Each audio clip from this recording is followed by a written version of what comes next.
कैलो घर अगनवा छठिया मोर न सहाय छठिया मोर न सहाय।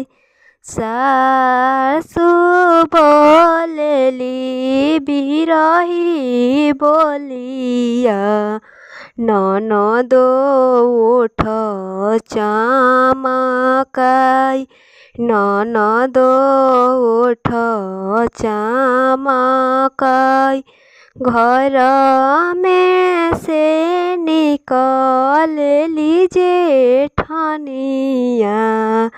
छठी से अरज लगाई आदित्य से अरज लगाई।